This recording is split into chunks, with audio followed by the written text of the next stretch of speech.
Hey, everybody. Great to see y'all out there in Son of Sam land. We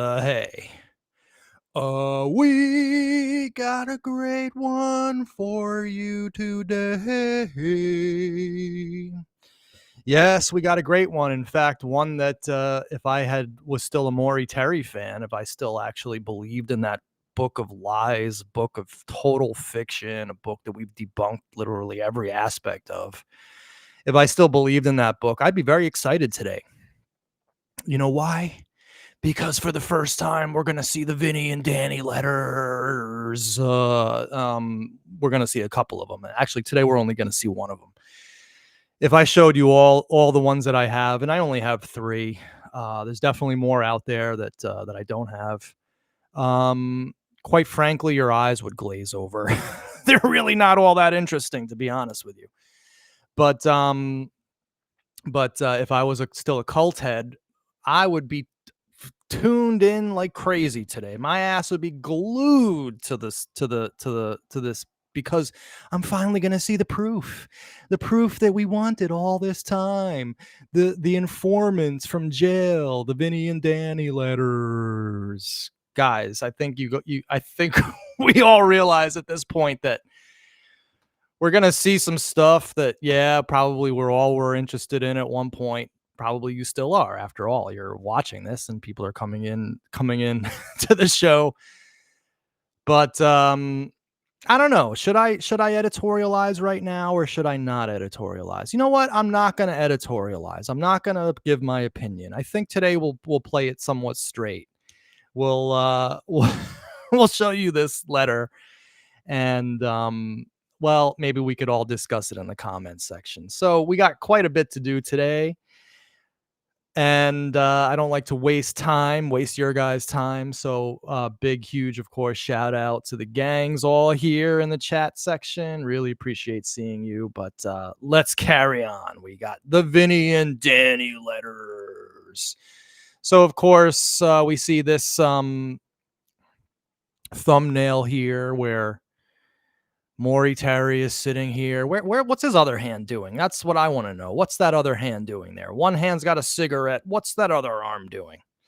And of course, here are some of the letters that we're going to see today in the background. And of course, me looking down on the proceedings because that's all it deserves at this point. Berkowitz slyly looking out, knowing that he fooled this idiot who wanted to be fooled, who was paying to be fooled. Let's just admit it to ourselves. Berkowitz was being paid by Maury Terry. It's not even it's part of the history of this case now. It's not even something up for debate. It's actually factual. We have Berkowitz's words thanking Maury Terry for buying him crayons, coloring books, typewriters, helping to send his friends and people in his social network material. And when we do our series on the Berkowitz Maury Terry letters, we're going to see that Maury Terry was like helping out Nat Berkowitz's father. He was giving letters to this person, helping to facilitate that for that person. Maury Terry was like the epitome of the absolute, like, most corrupt, unethical quote journalist you could possibly get. The dude was paying for material, and then when he didn't get what he wanted, he just made it up. And of course, he never thought we were going to find out about it. And so today is part of that, in my opinion. I know I said I wouldn't editorialize, but I don't know.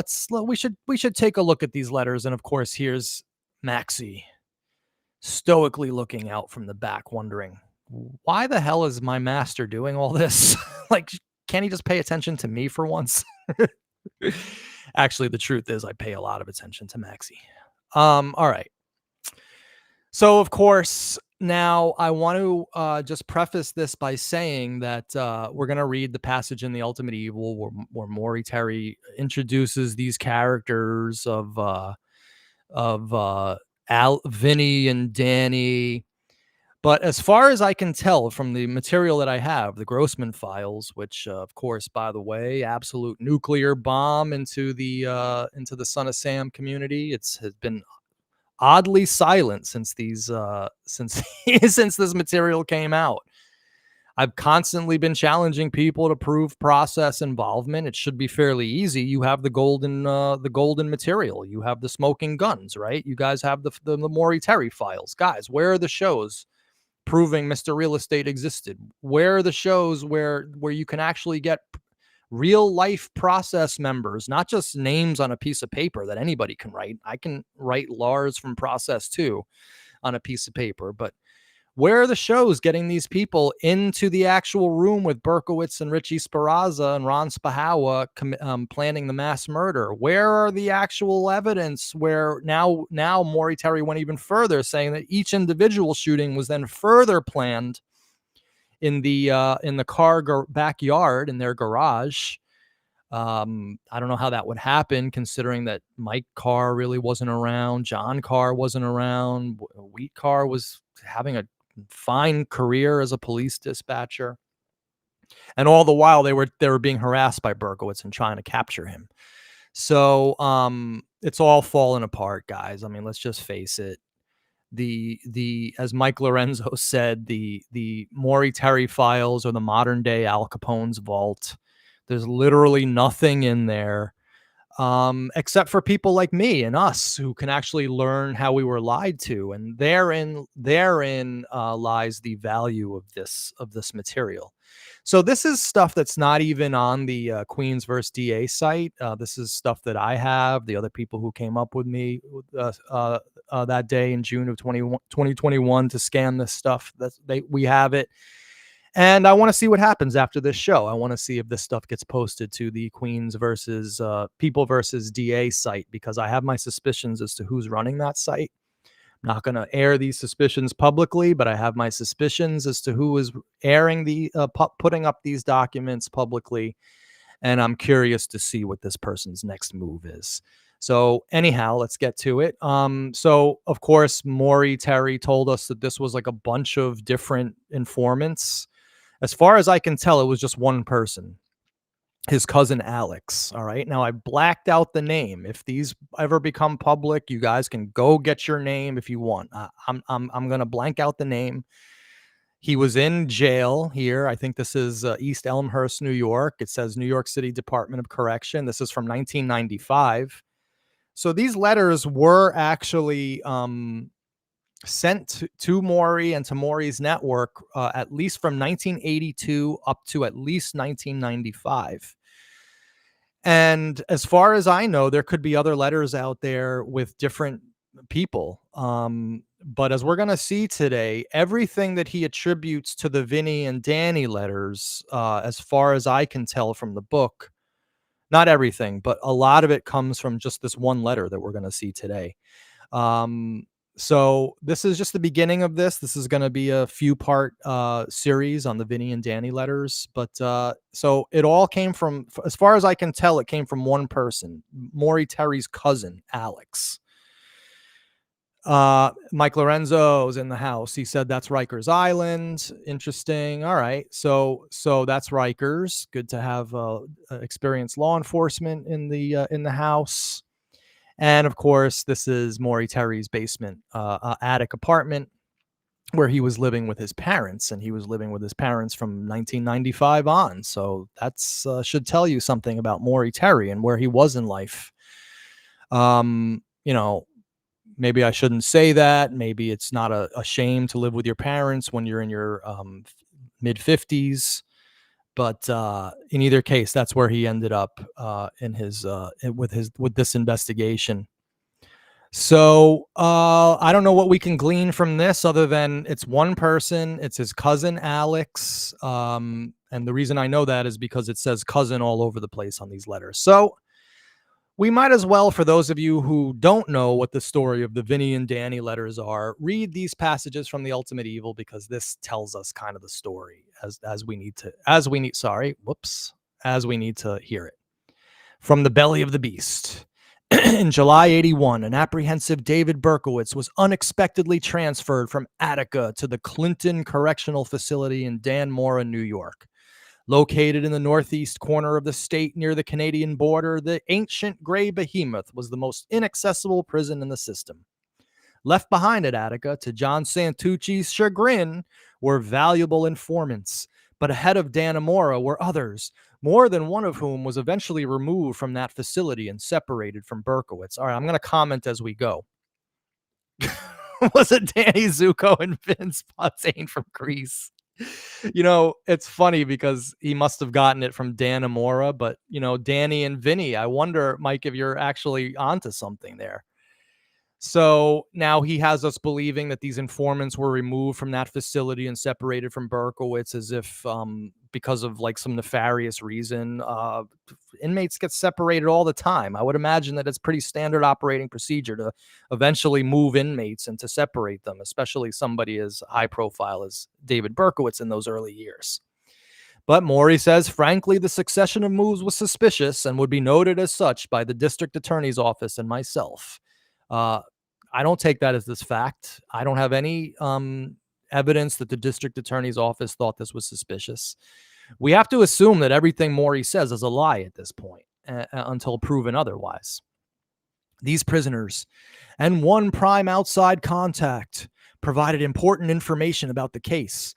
All knew Berkowitz well. To each, Berkowitz revealed intimate details, particulars which overlapped and were repeated to us by the informants who were with Berkowitz during the time periods ranging from 1979 to 1985. All right, so here Berkowitz is afraid to talk to Maury Terry, is afraid of getting killed by the so-called cult, allegedly. But meanwhile, he's talking to all his inmates and cellmates about particulars of the case, and he's giving this person details on that, intimate details to that person on here. So clearly, the international patsy who was afraid of his life and afraid of his father getting killed by the so-called cult, wasn't that worried to be talking to all these people, assuming that he did it in the first place. Again, this could all be fantasy that we're reading here. We really don't know. To protect these sources who may someday be asked to testify in a court of law and whose lives may be in jeopardy. There goes Maury again. Everyone's life is in jeopardy in this case. I remember in the beginning of this, this is when the first time I ever met Carl Denaro, he says to me, "There's certain things we can't talk about in this case. We don't talk about Gaju Sek because that could get you killed." Somehow I wasn't worried. I ended up doing like 5 videos on Gaju Sek. I'm the person who brought him to your modern understanding of who this guy was. Nobody even touched this guy before me. And somehow or other, I'm still here. But in Maury's world, everybody's getting killed and everyone's lives is in jeopardy. Because their lives may be in jeopardy, the information they provided will be attributed here to 2 composite characters whom I will call Vinny and Danny. The real names and letters or statements from each of them are in the possessions of the Queen's District Attorney, who developed 2 of them. Others were cultivated by me. As the information contained common elements, the road to confirmations was a single one. This consistency enhanced the informant's credibility and that of Berkowitz, who, it turned out, was relating the same details he first described to us in 7980, but with one major difference. With his fellow prisoners and others, he filled in blanks he'd left for us to decipher as clues. Now, that makes no sense. Why would you give Maury Terry blanks and clues and then tell other people who are like probably even more risky to tell, your fellow inmate? I thought he didn't want to rat, but meanwhile he's ratting to his fellow inmate. Somehow or other, he's giving full information to these people, but he's giving Maury Terry deciphers and clues, blanks. All right, that makes sense. They said he was open with them for several reasons, one of which was his desire to explore the possibility of obtaining legal assistance for himself and protection for his family should he decide to step forward. Well, he already stepped forward. He gave all these different people in different institutions intimate details. He thought, in the case of at least 2 of the informants, that their attorneys might be willing to assist him, and so he briefed the inmates to elicit their opinions on what their lawyers might be able to do for him. He ultimately decided against pursuing that matter. Do you believe this? Berkowitz, who's fairly smart, who's really well written, who's very versed in attorneys, had a million of them by this point. He's going to ask 2 fellow inmates what their opinions about lawyers were. I mean, I don't know. Mike, does that happen in prison? Derek, does that happen in prison? where they're asking each other opinions of lawyers and people are giving opinions of lawyers. I guess it happens, but I don't know. Something sounds wrong about this. With both Berkowitz and the informants, it was a relatively simple, although time-consuming task to compare statements and letters written over a period of years to determine if their versions remained consistent. They did. Now, I wonder if they did because Maury was actually dictating these letters to be written and then sent back to him. I actually do have that suspicion about this stuff because as we're going to get into deeper and deeper, into not in today's episode, but into the second episode, there's certain linguistic tells in these letters that sound exactly like what Carl Denaro quoted from Maury in his book, The Son of Sam and Me, Why I Wasn't Shot by David Berkowitz, even though he was shot by David Berkowitz. Like the vibe of the paragraphs that I'm reading is like exactly the same. And we already know Maury Terry wrote the Dupé letter to himself. We already know that he had this tendency to play other characters and pretend they weren't him. Trudy Zeke, anyone? So I actually have my questions about these Vinny and Danny letters. I can't prove that they were written by him, but no one can prove they weren't either at this point. Because if you're dealing with your cousin, remember, we have to go back to the fact that there wasn't a bunch of composite characters here. There was one guy writing letters to Maury, and that one guy was his cousin, Alex. I talked to my cousin, I talked to my cousin, Drew, like I could easily say, hey, Drew, I'm going to write you a letter. You then dictate it out and then send it back to me. Okay. So it's in your handwriting. It's not out of the realm of possibility. So Derek says, prisoners talk about attorneys. They're very cautious. Lorenzo says convicts will do anything to fill the day, as you would do. So Lot, jailhouse lawyers, and they would have seen any guy willing to listen as a sucker to be played. All right. So good.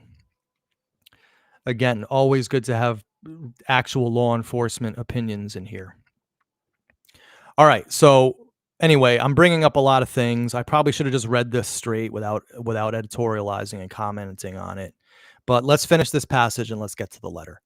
I personally spent many months fleshing out the allegations and was assisted by Greenburgh Police Department in Westchester, Yonkers Lieutenant Mike Novotny, retired NYPD homicide detective Joe Basteri and Hank Chinati, and others who requested anonymity because of the career considerations. Information was then compared with that unearthed by the Queen's investigators, and it meshed. It did. The Queen's investigators found nothing. There's an audio tape with them telling Maury Terry, we found nothing. Nothing that you're telling us checks out. So is this true here? With that background, the stage is set. So Mike Novotny, who was, of course, one of Maury Terry's drinking partners, the mentally ill homicide detective Hank Chinati, the guy who thought he was the Pope, who threatened to kill the Pope and had his gun taken away by NYPD. These are not, when I read these originally, when I didn't know who these people were, I thought that this meant something because he had Lieutenant Mike Novotny working with him, like somehow or other that gave him a sheet of credibility. And because Hank Chinati was working with him, somehow or other that meant something. Yeah, it did mean something. Both Maury and Chinati were jerking each other off. That's basically, figuratively speaking. Although I'm starting to wonder, was Maury Terry spiritually sick? I mean, let's just ask this of ourselves. This guy was constantly talking about gays, homos, fag hags. If you read the files, he's constantly talking about homosexuality. I don't know. I just gotta wonder about Maury Terry's spiritual health. So John Catalano says, I always believed and still do Berkowitz was Vinny and Danny. Maury made up those characters to show consistency and additional sources. I agree, but we do have a name. We have Alex, and it's his cousin. That's the person who was writing. And again, let me show you, John, just in case you missed it. Here's the envelope. This is the envelope for one of the Vinny Danny letters. And it's a guy named Alex. And he's writing from Rikers Island. and it's Maury Terry's cousin. I won't name him, but it's easy to find out. A certain helper of MT, when told by Chamberlain and Peter Intervallo that DB was SOS, to call NYPD. In other words, he punted in 1977, but now he assists, ? So that's an interesting comment by Lorenzo, who of course was on the YPD. Why not assign guys to sit on DB's known address and make the arrest, then give it to NYPD? Agree. So anyhow, so here we go. With that background, the stage is set. So, reading this now with the eyes of knowing that Maury Terry completely lied to us, there's a lot to be gleaned out of here, like hidden reading between the lines of this stuff. But anyway, let's read the first Vinny Danny letter, which, remember, was written by Alex. And so the way I did this was, all right, so just methodology here, just so we're all on the same page. There's 3 letters that I have. Now, I do want to say fully for the record, because I'm an honest dealer and I'm doing this as a journalistic exercise, and honest journalists will always tell you what's going on. I only have 3 letters, right? According to Maury Terry, there were like hundreds or dozens of these letters. Somehow I doubt that. I don't think that that's true. Just because a lot of what he used in the book is going to come from this Zuckerman letter that we're going to read. So what I did was I took this Zuckerman letter and I broke it up into page by page, and then I found you the parts in The Ultimate Evil that correspond to it, the words from The Ultimate Evil that were taken from the letter. And the reason I did that is because I wanted to see, did Maury add anything? Did he take anything out? Did he put new words in there that weren't written by this Alex, his cousin? And so that's kind of how I did it. And I think that that's probably the best methodology to analyzing these letters, because spoiler alert, these letters are not actual proof of anything. Maury Terry had us believing that these letters were rock solid proof of occultic conspiracy. When you read these, your senses may tingle that you were fooled once again. All right, so let's get into this. So this is the Zuckerman letter. This is the first letter that I have, the earliest letter that I have. This is from 1982, February 21, 1982. Now, someone has to look and see if this is Maury Terry's handwriting, okay? Because I would not put him past it to write a letter to himself. He's done it before.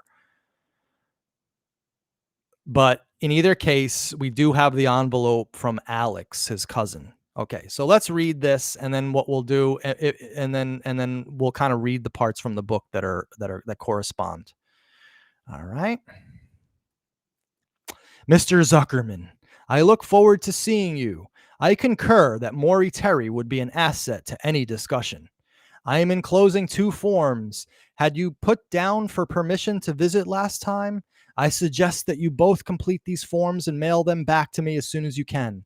Attica is very prompt at processing such things. How does Tuesday, March 2nd sound? Weekends are unreal. You might waste 2 hours just processing in. March 2nd seems a reasonable time to allow Terry's form to be processed. I'd prefer you come aware of as many objective facts as possible. The more you verify for yourself, the less time we'll waste trying to settle questions. I suggest you review Co-op City incidents from mid-75 through mid-76, arsons, assaults, and rapes. Do not overlook where an attacker only had a knife. The cars in various incidents were never stolen. A private cab company was involved. Okay, why? Because you say so? Again, there's no proof in any of these letters of anything. It's just words on pieces of paper. The one in Co-op. So, all right. So the one in Co-op City, as a fact, they had access to innumerable vehicles. Who's they? You're writing they, but who is this they? Can you name these people? Who are they? Ironically, stolen plates were never used by anyone. Too risky. Weapons were never carried in cars. They were always conveniently near to locales. The weapon and letters so conveniently exposed when Sam was apprehended was a setup. How anyone fell for it is beyond me. It was all planned. The letters were dictated. So was the log of arsons.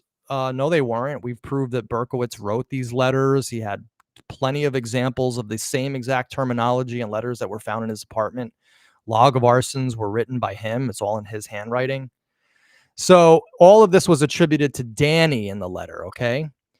In the ultimate evil. And the reason I know that is because it says here in November, the other source, Danny, ventured forth with his information, which was identical to Vinny's. How could Danny's information be identical to Vinny's unless they're the same person? Anyway, weapons were never carried in cars. They were always conveniently near locales. The weapon and letter so conveniently exposed in Sam's car was a setup. How anyone fell for it. All right, so was the log of arsons. Dr. David Abramson, the court-appointed psychiatrist, almost stumbled upon it. He asked Sam how he thought up the story. So that should be what we read next. Yep, and we do. Dr. Abramson almost stumbled upon it. He once asked Sam how he thought up the story. Sam panicked. Not because it would show he was lying, because he thought the cops had broken the whole plot.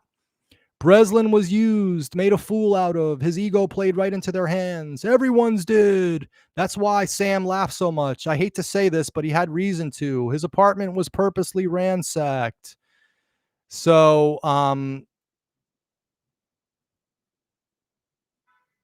interesting. So his ego played right into his hands. Okay, so here we go. So it says here, Breslin was used, made a fool out of. His ego played right into their hands. The next line should say everyone's did, but in the ultimate evil, his ego played right into their hands. Everyone's did. Okay, fine. Breslin, Craig, Glassman, Old Man Carr. They could rely on these clowns. People like that are predictable. They, the group, could never have spread the lies as effectively as these unwitting allies. So this is tacked in there. That wasn't in the actual letter. All right. So we're seeing that Maury did tack in stuff into this letter. Now, it's possible this is later on in the letter and he just kind of, edited for the book. Not that big a deal. It's where Maury changes the meanings of things that's more of a big deal, when he manipulates and puts and lies and puts in artificial things. So again, all of this is attributed to Danny in the book. The children were 12 in number. They were very literally being raised to kill for very real reasons. There is a Black Master, only he is not an illusion. Dr. Abramson came close to this realization. No, he didn't.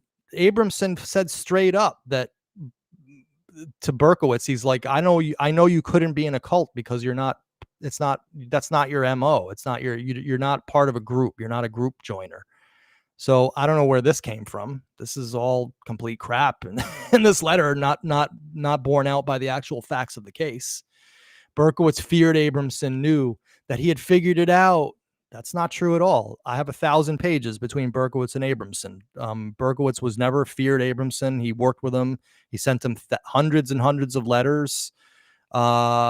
And Berkowitz and him talked about the cult, and they both agree that it was a ridiculous notion based on superfluous bullshit that wasn't real.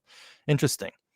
Check the ballistics reports. More than one weapon was used at some places. One man did not have the time to use more than one weapon. I checked the ballistics reports. There was a match in every bullet to Berkowitz's gun. So sorry, Alex. They can't argue around that one. I just did. BBs were used also. A female shot those. These conflicting composites do not all prove eyewitnesses are worthless. Perhaps they prove the cop DA political mentality is dangerously prejudiced. Uh-oh, here we go.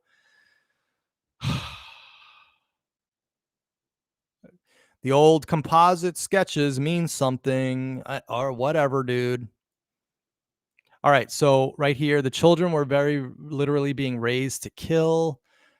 My children all right, for very real reasons only. It's not an illusion. Check the ballistics report. All right, so this is all as is in the book. All right, so there's nothing different from here to here. All right, again, all attributed to Danny. This entire everything in this letter, which was written by Maury Terry's cousin, Alex, is attributed to Danny in the book. All right. So Sam was a squeaky fromm, nothing more glamorous than a patsy. He laughed when he was apprehended. Sure, why not? It was orchestrated. Do you believe he actually transported guns like that? No. And the note left out in the open, the visible gun, it was a setup. The apartment was a setup made to look like he was nuts. That's true. Berkowitz admitted that he did that. It would have taken him about half an hour to do, maybe 25 minutes. They didn't want a trial nor an investigation. Berkowitz pleaded guilty. And the Westchester incidents had taught them how easily everything. Okay, so here we go. All right, so Maury left out this. The cult didn't want a trial nor an investigation. Things were getting hot. Too many experts were involved. All right. They didn't want a trial nor an investigation, and the Westchester incidents had taught them how. So he left that out. I'm not saying that this is manipulation of information. I'm just pointing out that he added stuff in, edited these things, left them out, put stuff in, left stuff out. And some of the things that he left out might actually be telling. So again, we're doing this together. This, like I said, we're in PhD level Son of Sam course history courses now. We're no longer doing the BS little bupkis stuff. This is the serious stuff. All right, so hold on. All right. And the Westchester incidents had taught them how easily everything could be covered up. Things were getting hot. Too many experts were involved, and the investigations continued. The truth would have been found out. Don't you see the obvious contradictions? He said that he would choose a spot only as a chance gave it. Even rain would dissuade him. Then why did he park in front of a Johnny Pump? All right, Johnny Pump. Who from New York City? This guy Alex is from the Bronx.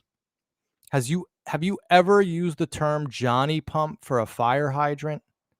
Ever in your life, if you're from New York City? Then why did he park in front of a Johnny Pump? Berkowitz has addressed this many times. He's said that he basically wanted to get caught at that point. He knew he parked there. It was a subconscious way for that he knew he was going to get caught. He wanted it to end, so that's why he parked in front of a fire hydrant. Why did he use his Galaxy when he had cars to use? Because he was the only Son of Sam shooter. Why was the note in plain view? The visible gun. Good questions, I guess. I don't know the answers to those. If the investigation had continued, the truth would have been found out. All right. Things were getting hot. Too many experts involved. All right, so that's over here. So Maury Terry added some stuff. No, he didn't. He left this out of it. And the Westchester incidents had taught them how everything could be easily covered up. Things were getting hot. So he left out that one passage. All right, not a big deal. So wait, MJ. So Mike, you're saying that Johnny Pump was an old school saying. Would people have still been using that in the 90s though? I don't know. I mean, I'm gonna take your word for it. I never heard. Oh wait, so all right. So Roro says, and she's from New York too. Johnny Pump is old school slang, like my grandmother would call it that. This is interesting. So it's old school slang, but we have this guy using the term Johnny Pump here in the letter.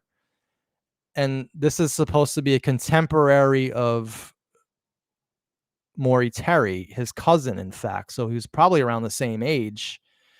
I don't know.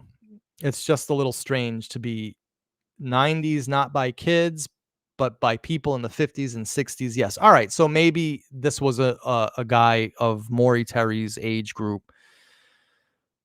who used the term Johnny Pump. Not a big deal. I don't even know why I'm making a big deal about that. All right. They used people. They effectively used blind, egotistical creeps, people so thirsty for personal glory they could be used. Breslin, Craig, Old Man Carr, they could rely on these clowns. People like that are predictable. They blow the way the dirtiest, most sensational wind blows. They could never spread the lies as effectively as these unwitting allies did. The letters were a scam.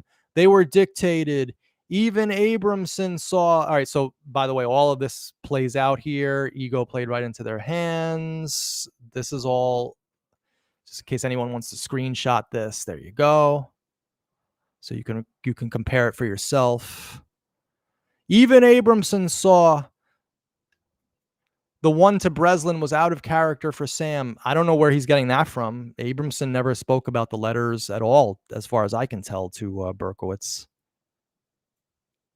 They were tests. The public was fed a little. All they had to do was sit back and watch how the gory hunters wrote to the script for them to build on.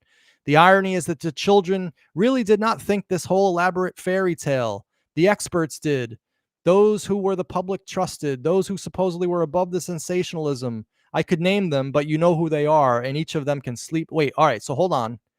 The irony is that the children really did not think up this whole elaborate fairy tale. Wait, I thought that was the whole point of Maury Terry, like that they were in a house in White Plains and they thought up this whole thing. And didn't this guy just say before how they were using Breslin and Craig Glassman to carry on their agenda? But then he's saying here it's contradictory. The children really did not think this whole elaborate fairy tale. Okay, wow. Hold on. Wow. The way Alex writes is eerily similar to his cousin, especially in the repeated paragraphs like in MT's to-do lists. Interesting, Mike. I have a suspicion that Maury Terry wrote these letters, that he dictated these at the very least and had them written to himself. And Mike is saying, okay, I'm saying it. This is a Trudy Zeke adaptation. Listen, this is valid. I think that this is actually the case. I didn't want to say it outright. I think Maury Terry wrote himself this letter and maybe laundered it through his cousin for a different handwriting. But in either case, public trusted, those above the sensationalism, I could name them. Okay, hold on. I can name them, but you know that they are, and each of them can sleep nights knowing that their egotistical greed, let's see if that's what it says, knowing that their egotistical greed kept the truth from being found. It was swept under the rug, and because of that, the list of innocent victims grew, and it still grows, and there is still a cover-up. This sounds just like the end of Maury Terry's book, by the way. And there is still a cover-up. It's the sound of America screaming. This sounds exactly like the end of Maury Terry's book. Why? Because Sam equals money, and he is a commodity. The case is shut, and best left that way. Too many people have gotten rich or famous over this. It does sound like Maury Terry's beefs about this case. Truth, for some, is expendable to economics, and justice means nothing, it seems. Ironic. Months were spent trying to fit it all together. But once they got one confessor, no one really seemed to care to really analyze why or how. The one good that could come of all this still is that we recognize the weaknesses in our system and clean them up. So maybe these horrors can never happen again unchecked and on this scale. They used cabs. They did. They had CBs in them. And don't pretend the DA didn't cover up those details because they didn't fit. What? They came so damn close. So how is this guy, Alex, Maury Terry's cousin, who's on Rikers Island, how does he know this stuff about the DA covering things up? How does he know this? If you put MT's wordings through AI with Alex, etc., for theme stylizations, it would be 100% the same author. I'm not willing to say 100% or 10,000, Mike, but I'm kind of with you on this. There's a very big Maury Terry vibe to this letter. And also the whole whining aspect of everyone's covering it up. That was like Maury's pet peeve, right? They came so damn close. They were beginning in September and October of 75 to tie in the Bronx incidents. Okay, hold on. All right, so all of this checks out. He didn't put everything in the book that was in the letter, but that's not a big deal. He left some stuff out, not that big a deal. Anytime where you don't see anything, it means there was nothing corresponding in the book.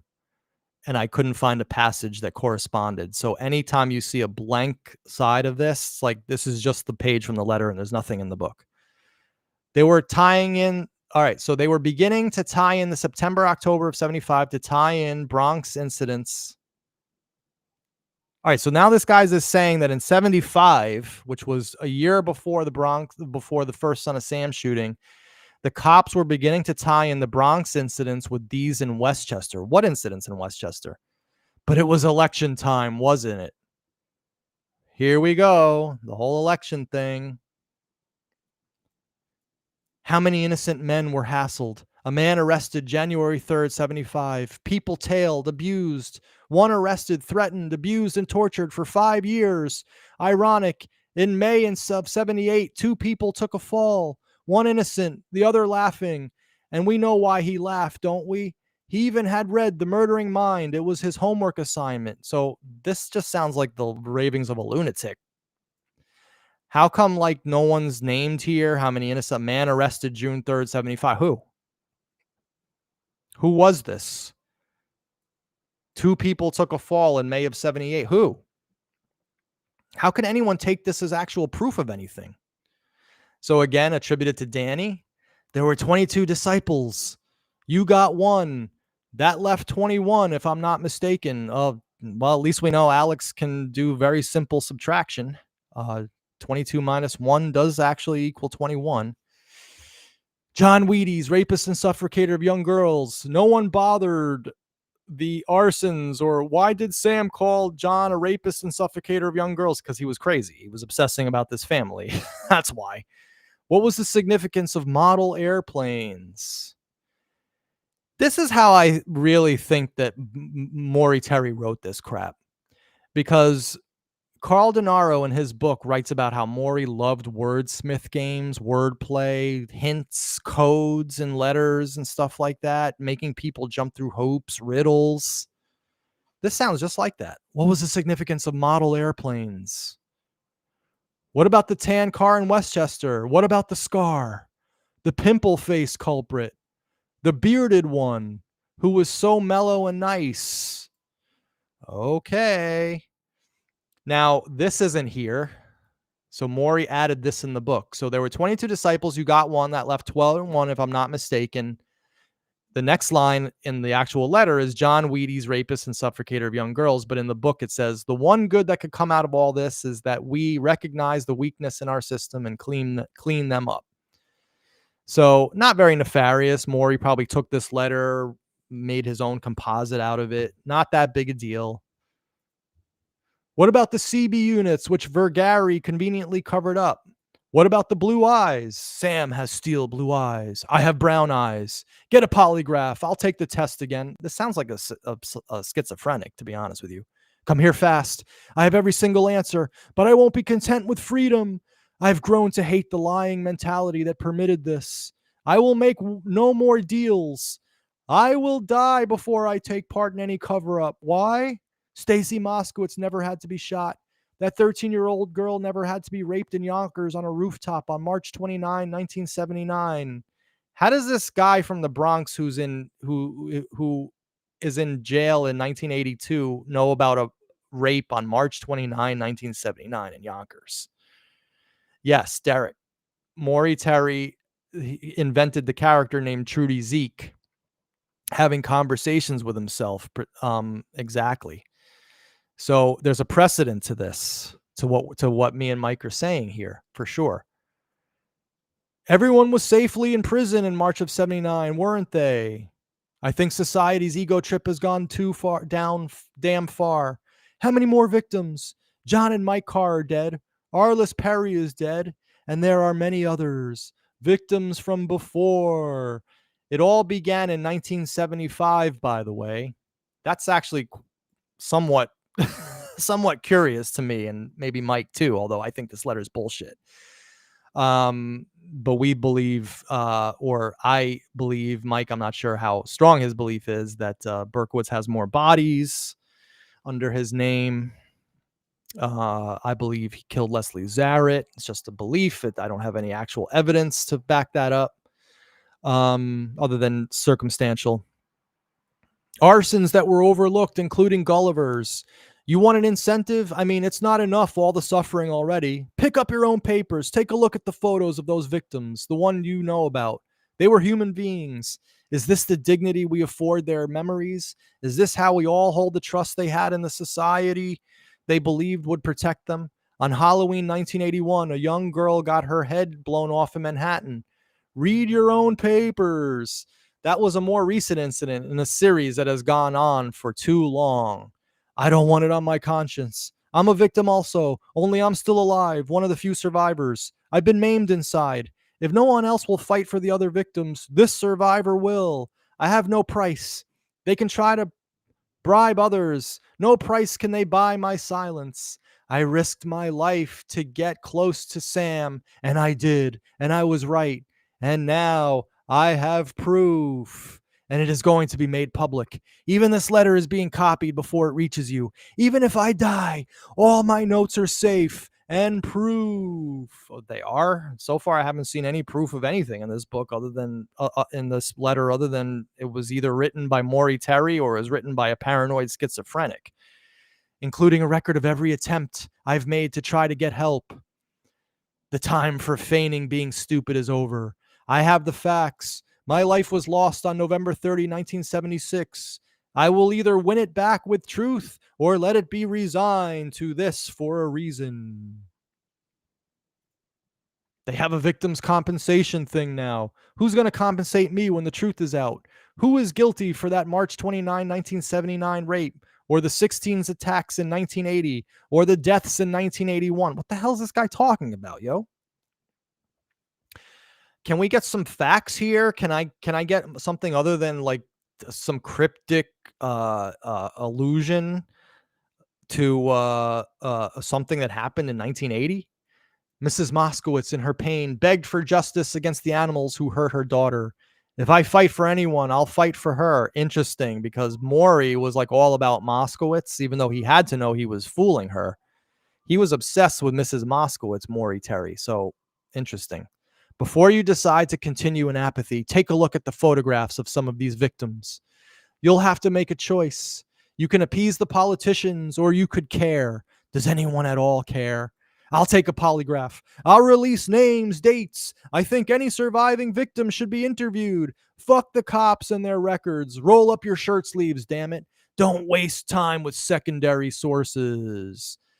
These survivors saw the culprits. They still live. Ask them. Tell them it's okay.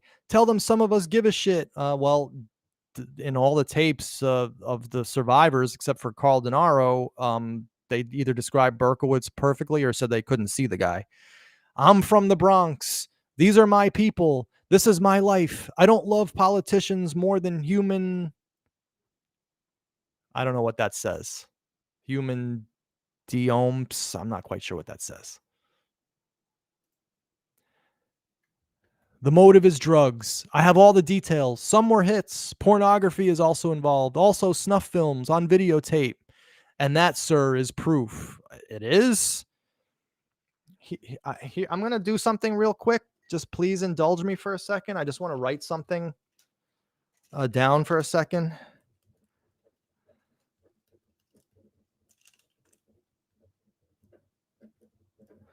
I can write snuff films on videotape too. I mean, there I did it. I wrote it on a piece of paper. I can write the same thing on paper also. I mean, it doesn't make it proof. So, but this must not leak out. That evidence must be gotten first. Everything depends on that. I thought you had the evidence. That bogus log was copied, but there do exist records. Why? For blackmail. It is how he holds power over them. Most of them are social misfits. This is not just sick. It is big business. Someone has gotten rich off the bloodshed. So, and I can back up every single word. This is the tip of the iceberg, but I say nothing yet. Yet what I say, I want to make sure is heard. We must discuss that first. All I ask is that it's revealed. Let the public decide what should be looked into. I'll give you facts. What you do with them will determine how much you get. You see, I don't trust you. I trust what Lincoln said. You can't make assholes out of the people for over 5.5 years. I think that's how he said it. It's how I say it. The authorities are elected to protect us, not to censor and control and cover up. Gannett is always bullshitting. You care about the public's right to know. Prove it. I've put my ass on the line. We have a deal to talk, and my writing this letter isn't a commitment. I'm risking my life. Does that maybe challenge you to take a chance? I mean, what can you lose? Even if they waste me, you got a story to sell. Copy. I have only one life. I'm not gambling. I'm investing. I'm still stupid enough to believe that truth and guts and perseverance can beat the Jimmy Breslins and Carl Vergeres of this world. Do I sound vindictive? You bet your press card I am, but I'm also being honest. Is Gannett still interested in printing the truth in the 1980s? Some Americans still look for it. Alex. So, that's in here. Does that maybe challenge you? Let's go back a couple pages. So he took this. I trust what Lincoln said. You can't make assholes out of the people for over 5.5 years. I think that's how. So Maury changed that. I trust what Lincoln said. You can't make assholes out of the people forever. So he changed that from 5.5 years to the word forever. I think that's actually a significant change. And the reason why I think that is because if you read this, when I read this, I was like, this is insane. The people for over, like, why pick the number 5.5 years? That's really, really strange. Like, why not say forever, right? Or for years? Why pick the number 5.5? That just is odd. And so Maury changed it to make it less odd in the book. My writing, does that maybe challenge you? Everything else is pretty much on the money. So we're seeing that Maury changed a few little things to make to just make the wording flow a little bit better. I don't blame him for doing that. As we can see, this is a crazy rambling letter of a lunatic, possibly and likely written by Maury Terry himself and laundered through his cousin Alex. And so the handwriting was different.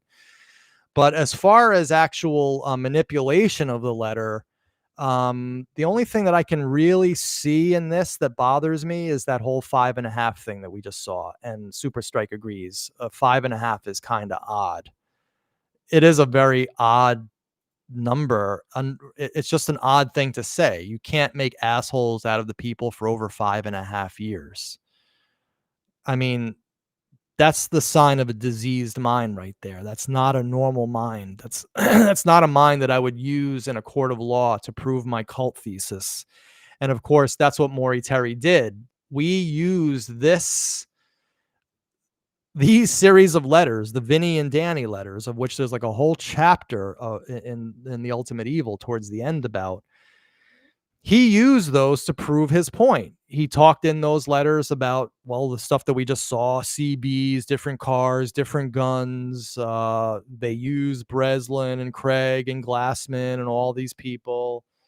But then there's other stuff in here, which in Maury's book, which talks about the Black Mass and about the Mr. Real Estate, which isn't in this letter at all. So I don't even know where he got that stuff from.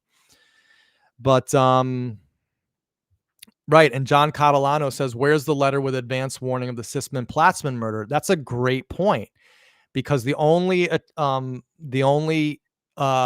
reference to this in this letter, now there may be another letter, John, but he says it after the fact. On Halloween in 1981, a young girl got her head blown off in Manhattan. It wasn't predictive. This letter is from 1982. So this letter is talking about an event that already happened, and it said, read your own papers. And there was a more recent incident. So, John, exactly. Where's the letter with the advance warning of the Sisman-Platzman murder? Because so far, all we have is talking about it after the fact.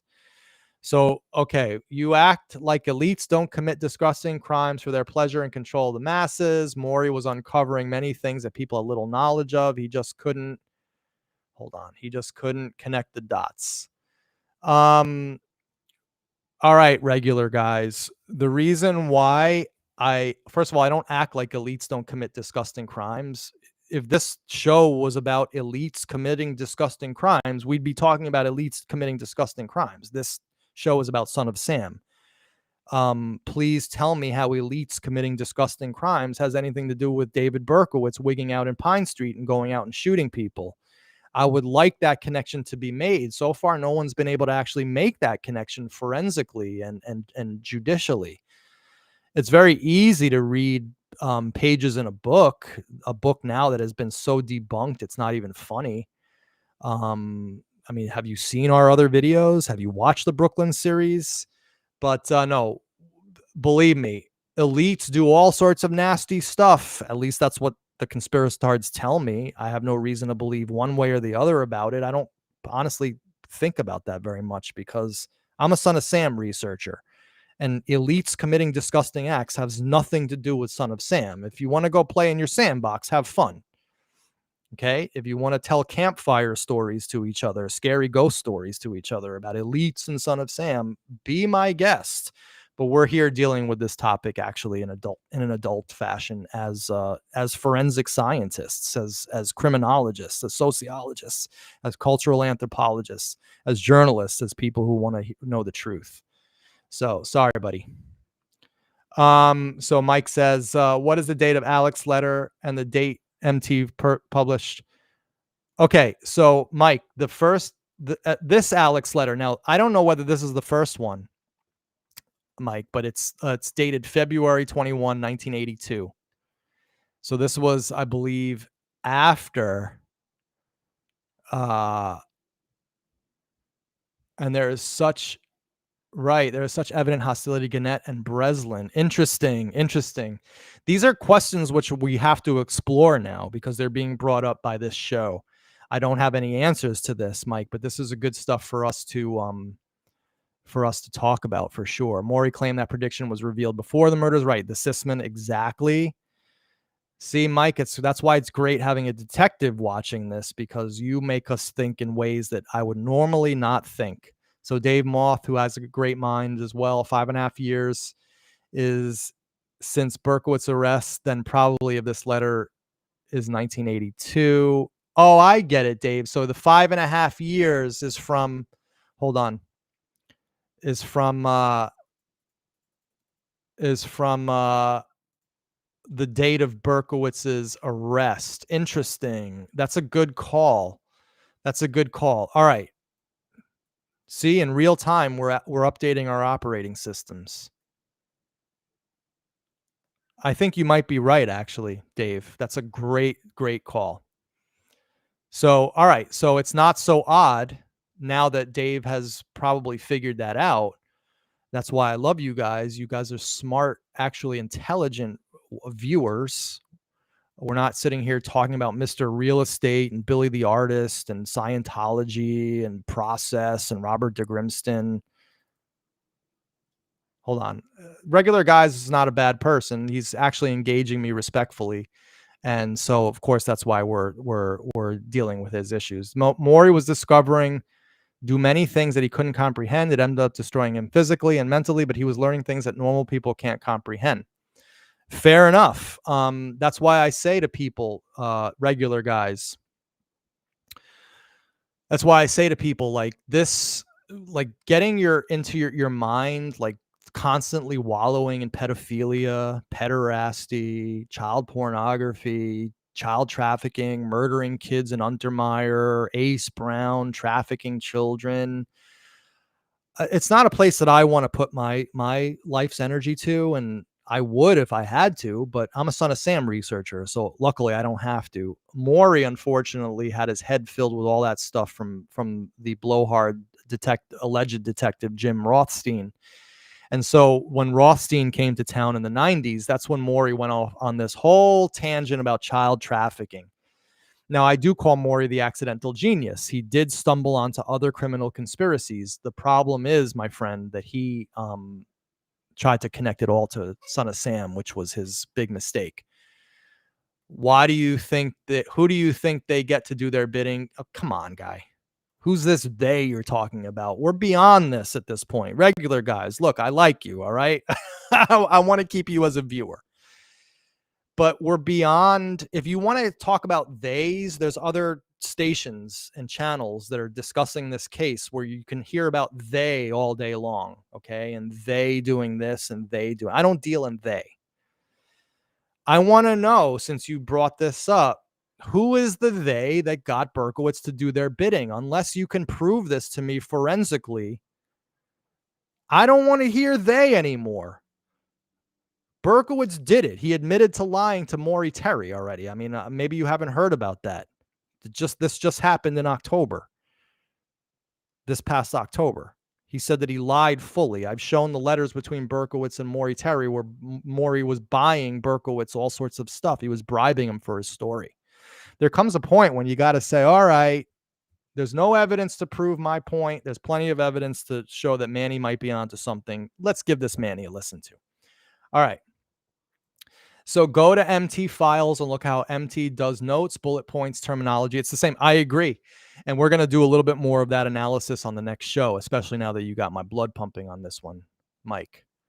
All right. So super strike. So Berkowitz was arrested in August 77. February 82 is less than 5 years. Yeah, but super strike. I'm getting that. I'm down with the program, but we're dealing with not a very smart person and a convict. So the math skills might not be there. You know what I'm saying? I'm not going to nitpick over that. I actually think that there might be something to what Dave Moss said, but again, it's all open to interpretation. I'm not God, and I'm not trying to tell you guys what to think. I'm just, especially in this show.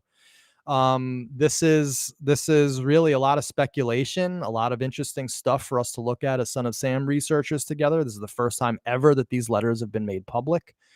I'm very happy that I'm the person doing that. And now we can use this stuff as a springboard to further research. I personally am of the opinion that Maury Terry wrote these, not that he, so Mr. Moff is saying that he wrote them, actually penned them. I'm not saying that. What I think happened is that Maury wrote these and then had someone else rewrite them and then mail them to him. Just like Trudy Zeke on Facebook, where he would act as if he was another person, ask himself questions, and then answer that person as Maury Terry. He would answer himself as Maury and then prove the point that he was trying to make from the question that he asked himself. So there is precedent to this. 5.5 years would add up to 76. Start of SOS. Okay, or there around. Dave, Dave, stick to your guns, man. Not saying I'm certain, just some speculation. Don't let them bring you down, man. I actually think that there's something to what you say. I mean, it makes sense. Is the math perfect? No, but it makes sense. Brook Club said something that I want to get up here. Maury lost all his mind trying to connect all crimes to SOS. Good call in the 5.5 months, Dave Moth. Even Lorenzo is, oh, I'm sorry. Not, I accidentally thought that was, Lorenzo is saying that Lorenzo is on board 100%. He's saying that he wrote them. Interesting. In my opinion, the Breslin hate comes from MT's jealousy to Breslin's fame as a journalist. I agree. So there's some real interesting psychological tells in this letter, and I think what we needed to do, we got done. I wanted to basically show you this first letter. There's 2 more to get through. We're going to do them on subsequent shows, and finding the passages from the Ultimate Evil and then putting them next to it. Right? Does that maybe challenge you? Even if they waste me, you got a story. So actually, you know, and we can see where Maury changed stuff, right? Does that maybe challenge you? Even if they waste me, you got a story. Here's, even if they waste me, you got a story to sell, copy, and then challenge isn't before there. So we're seeing how Maury actually kind of manipulated and edited this letter for publication.